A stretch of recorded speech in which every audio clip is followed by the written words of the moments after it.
Assalamualaikum warahmatullahi wabarakatuh. Mungkin di antara kita sudah tahu dengan ilmu semula jadi, dan bagi sahabat yang belum tahu dengan ilmu semula jadi, di video ini saya akan memberitahu apa itu ilmu semula jadi. Tapi sebelumnya, bagi sahabat yang baru bergabung, jangan lupa tekan tombol subscribe, dan jika video ini bermanfaat, jangan lupa like-nya juga. Dan bagi sahabat yang sudah mendukung channel Musafir Masa ini, saya ucapkan terima kasih banyak dan semoga Allah Subhanahu wa taala memudahkan urusan dunia maupun akhirat nantinya. Amin. Amin ya rabbal alamin.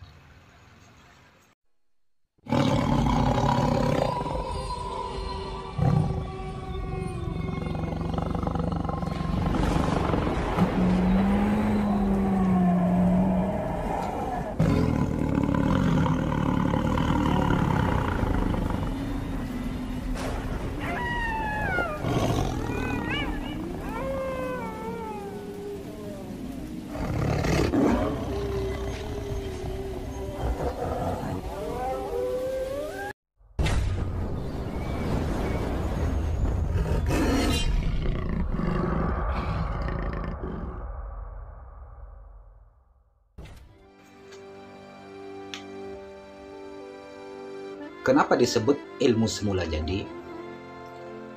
Karena ilmu ini asalkan sudah paham, langsung dipraktekkan sudah langsung jadi, atau dites sudah bisa, asal sudah qabil tuh kepada sang pengijazah, ya. Jadi ilmu semula jadi biasanya tanpa wirid, tanpa penyelarasan, tanpa isian, juga tanpa ritual. Asalkan kita sudah tuntut ilmu, sudah paham, lantas langsung dites, sudah bisa, alias langsung jadi, maka disebutlah semula jadi. Begitu sahabat. Jadi artinya diamalkan di awal pertama menuntut ilmu tersebut, maka sudah langsung jadi. Dan kalau ada ilmu yang harus diritualkan selama 9 malam atau 30 malam dibaca sebanyak 100 kali atau 99 kali, maka menurut saya itu bukan ilmu semula jadi, alias itu ilmu wirid. Betul tidak? Nah, jika ada daya tersebut atau khasiatnya, maka itu buah dari wirid tersebut. Tapi menurut saya itu bukanlah ilmu semula jadi. Karena ya itu tadi, ilmu semula jadi yang ada di tanah Melayu adalah suatu ilmu yang kita tuntut dari seorang guru, lalu diajarkan pada murid saat itu, murid paham, lalu dites, sudah langsung jadi, alias langsung terlihat hasilnya. Maka disebutlah itu ilmu semula jadi. Jadi seperti itulah sahabatku sekalian, kurang lebih gambaran tentang ilmu semula jadi. Sekali diamalkan sudah langsung jadi.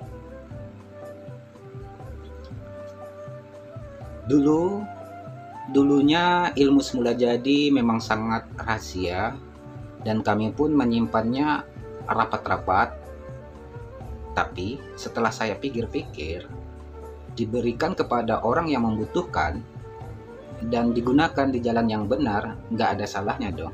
Betul tidak? Jadi kalau saling berbagi ilmu pun, ilmunya jadi ilmu bermanfaat juga gitu. Kalau digunakan ke jalan yang benar, untuk membantu orang, menolong orang misalnya gitu.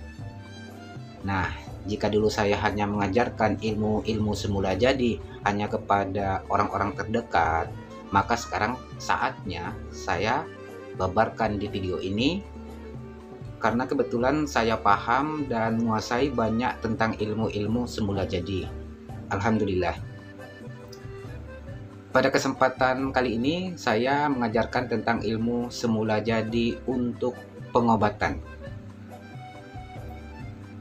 Untuk pengobatan kita bisa pakai surat Yasin ayat 82 ya, kita bisa pakai surat Yasin ayat 82. Jadi ayat Yasin inilah yang kita jadikan ilmu. Tapi ingat, bukan diwiridkan, bukan diritualkan, bukan dibaca dalam hati, dan juga bukan ditirakati, tapi dipahami, lalu paham, dites, dan langsung jadi. Bingung kan? Ya jelas, saya belum babarkan tentang ilmu ini. Oke lah, kita lanjut.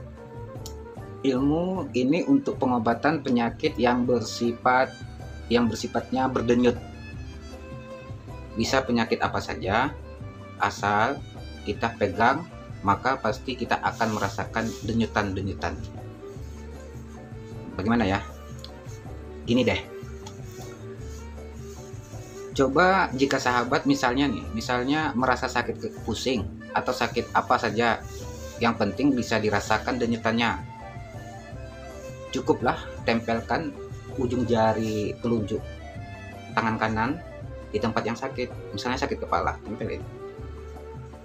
tempelin, lalu rasakan ada denyutan naik turun atau atas bawah, rasakan, pasti ada tuh denyutannya.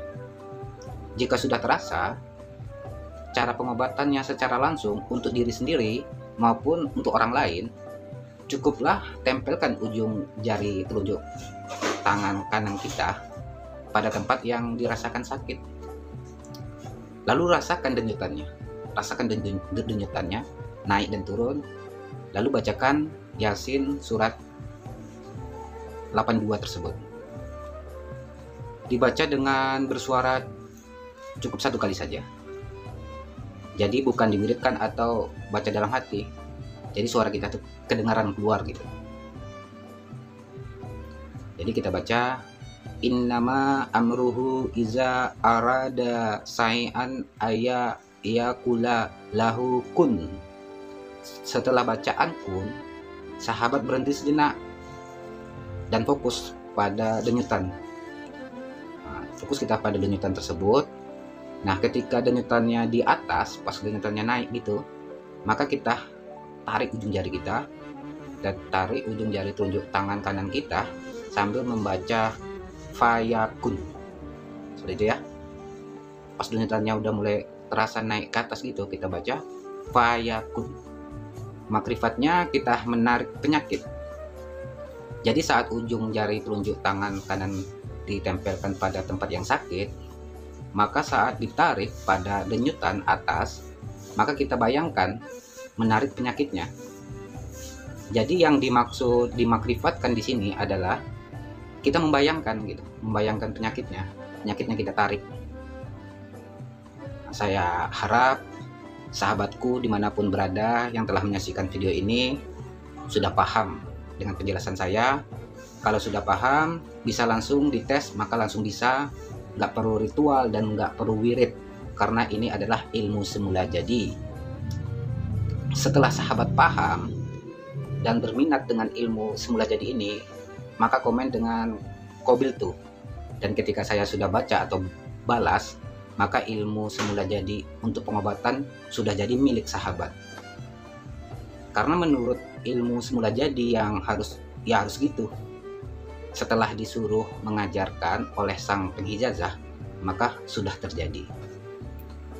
Semoga ilmu semula jadi untuk pengobatan ini bisa bermanfaat, dan saya tunggu Qabiltu dari sahabat yang saya anggap saudara, sehingga ilmu ini mutlak milik sahabatku dimanapun berada. Wassalamualaikum warahmatullahi wabarakatuh.